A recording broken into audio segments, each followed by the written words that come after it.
ഒന്ന് ശ്രീനിവാസൻ. ആദ്യം ഞാൻ പറഞ്ഞതുപോലെ നല്ല ഉയരവും ഒത്ത ശരീരവും വെളുത്ത നിറവുമെല്ലാമുള്ള നായകന്മാർ മലയാള സിനിമയിൽ വിലസിക്കൊണ്ടിരിക്കുമ്പോഴാണ് ഉയരം കുറഞ്ഞ ഇരുനിറക്കാരനായ ശ്രീനിവാസൻ മലയാള സിനിമയിലേക്ക് നായകനായി വരുന്നത്. തന്റെ ഈ ഉയരക്കുറവുകളെല്ലാം പോസിറ്റീവായി കൊണ്ടുവരാനാണ് അദ്ദേഹം ശ്രമിച്ചത്.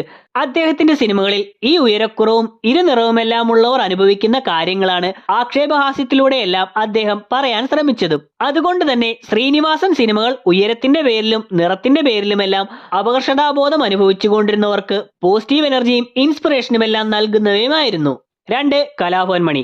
ശ്രീനിവാസനെ പോലെ തന്നെ നിറത്തിന്റെ പേരിൽ ആദ്യകാലങ്ങളിൽ പരിഹാസം കേട്ട നടനായിരുന്നു കലാഭവൻ മണി. ചെറിയ റോളുകളിൽ സഹനടനായും മറ്റും തുടങ്ങിയ അദ്ദേഹം പിന്നീട് മലയാളത്തിലും തമിഴിലുമെല്ലാം മികച്ച നായകനായും വില്ലനായും വന്നിട്ടുണ്ട്. അക്കാലത്ത് മലയാള നടന്മാർ ഒരു പരിധിവരെ ന്യൂഡ് രംഗങ്ങളിലും മറ്റും അഭിനയിക്കുന്നത് മോശമായി കണ്ട സമയത്താണ് കരിമാടിക്കുട്ടനിൽ അദ്ദേഹം ആ സിറ്റുവേഷൻ ആവശ്യപ്പെടുന്നതുകൊണ്ട് മാത്രം പൂർണ്ണ നഗ്നനായി അഭിനയിക്കാൻ വരെ ധൈര്യം കാണിച്ചത്. ഇന്നും അദ്ദേഹത്തെ മികച്ചൊരു നടനായും നല്ലൊരു മനുഷ്യനായുമെല്ലാം മലയാളികൾ ഓർത്തിരിക്കുന്നത് ഇത്തരം നിറത്തിനൊന്നും ഒരു മനുഷ്യനെ ഒരു നടനെ വിലയിരുത്തുന്നതിൽ യാതൊരു പങ്കും വഹിക്കുന്നില്ല എന്ന ബോധ്യമുള്ളത് കൊണ്ട് തന്നെയാണ്. 3. പൃഥ്വിരാജ്.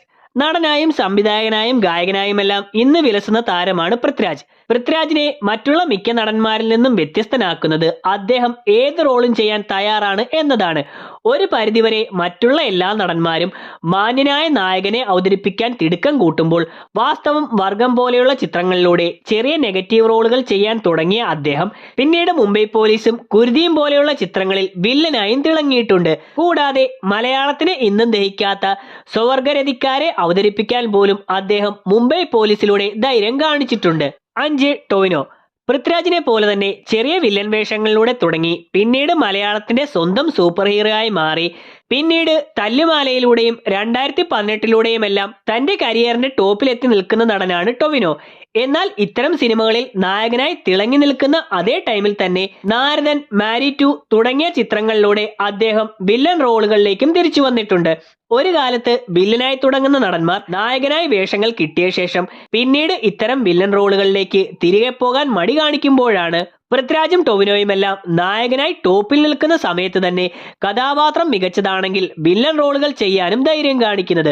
കുറുപ്പ് എന്ന ചിത്രത്തിലൂടെ ദുൽഖറും ഇത്തരം വില്ലൻ വേഷങ്ങൾ ചെയ്തിട്ടുണ്ടെങ്കിലും ടൊവിനോയിൽ നിന്നും പൃഥ്വിരാജിൽ നിന്നും വ്യത്യസ്തമായി ദുൽഖറിന്റെ കഥാപാത്രത്തെ സ്റ്റാർ ആക്കി കാണിക്കുന്നത് പോലെയാണ് ആ സിനിമയുടെ അവസാനം ആ വില്ലൻ കഥാപാത്രം വിജയിക്കുന്നത് പോലെയെല്ലാമാണ് അവിടെയെല്ലാം കാണിച്ചിരുന്നത്.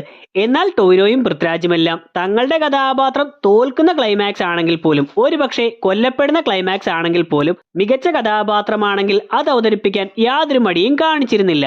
അടുത്തത് ജയസൂര്യയും ദിലീപും. ഇവരെ രണ്ടുപേരെയും ഒരുപോലെ പറയാൻ കാരണം രണ്ടുപേരും ഒരേപോലെയുള്ള കഥാപാത്രങ്ങളെ സെലക്ട് ചെയ്തിട്ടുണ്ട് എന്നതാണ്. രണ്ടുപേരും അംഗവൈകല്യങ്ങളുള്ള ഒരുപാട് കഥാപാത്രങ്ങളെ ഒരുപോലെ തന്നെ ചെയ്തിട്ടുണ്ട്. എന്നാൽ ഇതല്ല ഇവരെ ഇവിടെ വ്യത്യസ്തരാക്കുന്ന കാര്യം. രണ്ടുപേരും സ്ത്രൈണ സ്വഭാവമുള്ള ആളുകളെ അവതരിപ്പിച്ചിട്ടുണ്ട് എന്നതാണ്. മിക്ക നടന്മാരും കോമഡിക്കും മറ്റുമായി പെൺവേഷങ്ങളിൽ വന്നിട്ടുണ്ടെങ്കിലും ശരിക്കും സ്ത്രൈണ സ്വഭാവമുള്ള ആളുകളെ ഒരു മുഴുനീള കഥാപാത്രമായി മലയാളത്തിൽ അവതരിപ്പിച്ചിട്ടുള്ളത് ചുരുക്കമാണ്. അതും നായകന്മാരായി തിളങ്ങി നിൽക്കുന്ന സമയത്ത് തന്നെ. സ്വവർഗരതിക്കാരുടെ കാര്യം പറഞ്ഞതുപോലെയാണ് മലയാളികൾ ഇന്നും പൂർണ്ണമായി അംഗീകരിക്കാത്ത ട്രാൻസ്ജെൻഡേഴ്സിന്റെ ക്യാരക്ടറും മറ്റും നെഗറ്റീവായി അഭിപ്രായങ്ങൾ കിട്ടാൻ സാധ്യതയുണ്ടെന്ന് അറിഞ്ഞിട്ടും ഇവർ ധൈര്യപൂർവ്വം സെലക്ട് ചെയ്തത്. ബിബിൻ ജോർജ്.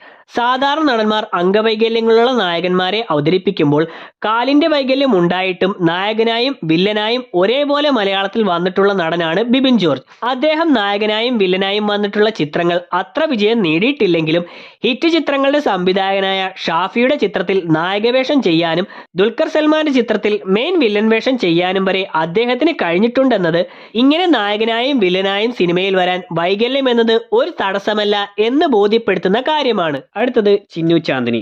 ഞാൻ തുടക്കം പറഞ്ഞതുപോലെ മെലിഞ്ഞ ശരീരത്തിന്റെ വടിവുകളെല്ലാം വ്യക്തമാകും വിധം ബോഡി ഷേപ്പുള്ള വെളുത്ത തുടുത്ത നായികമാർ ഒട്ടുമിക്ക ഭാഷകളിലും തിളങ്ങുമ്പോഴാണ്, അല്ലെങ്കിൽ വണ്ണം കൂടിയിട്ടുള്ളവരെ, കറുത്തവരെ, മെലിഞ്ഞവരെ ബോഡി ഷെയ്മിങ്ങിന്റെ പേരിൽ മിക്ക സിനിമകളിലും കളിയാക്കി കോമഡികൾ അവതരിപ്പിക്കുമ്പോഴാണ് ചിന്നു ചാന്ദിനി തന്റെ വണ്ണമുള്ള ശരീരവുമായി തമാശയിലൂടെ നായികയായി വരുന്നത്. ആ സിനിമയിലൂടെ അണിയറ പ്രവർത്തകർ പറയാൻ ഉദ്ദേശിച്ചിരുന്നതും ഇത്തരത്തിലുള്ള ശരീര സൗന്ദര്യത്തിലെ പൊള്ളയായ സങ്കല്പങ്ങളെ ആയിരുന്നു. പിന്നീട് ഭീമന്റെ വഴി എന്ന ചിത്രത്തിലും ചിന്നു ചാന്ദിനി നായികയായി തന്നെ വന്നിട്ടുണ്ട്.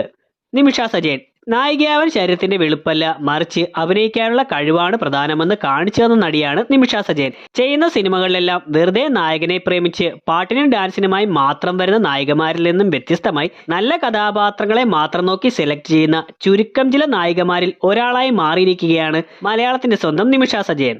സോ ഇത്രയും കാര്യങ്ങളാണ് ഈ വീഡിയോയിലൂടെ എനിക്ക് പറയാനുള്ളത്. ഇതുപോലെ തന്നെ മലയാളത്തിൽ മാറ്റങ്ങൾ കൊണ്ടുവന്നിട്ടുള്ള നടീനടന്മാരെ കുറിച്ച് തീർച്ചയായിട്ടും നിങ്ങൾക്ക് കമന്റ് ബോക്സിൽ രേഖപ്പെടുത്താം. ഈ വീഡിയോയെക്കുറിച്ചുള്ള നിങ്ങളുടെ അഭിപ്രായങ്ങളും കമന്റ് ബോക്സിൽ രേഖപ്പെടുത്തുക. വീഡിയോ ഇഷ്ടമായിട്ടുണ്ടെങ്കിൽ ലൈക്ക് ചെയ്യാനും ഷെയർ ചെയ്യാനും സബ്സ്ക്രൈബ് ചെയ്യാനും ശ്രമിക്കുക. അടുത്ത എപ്പിസോഡിൽ നമുക്ക് വീണ്ടും കാണാം. അതുവരെ ബൈ.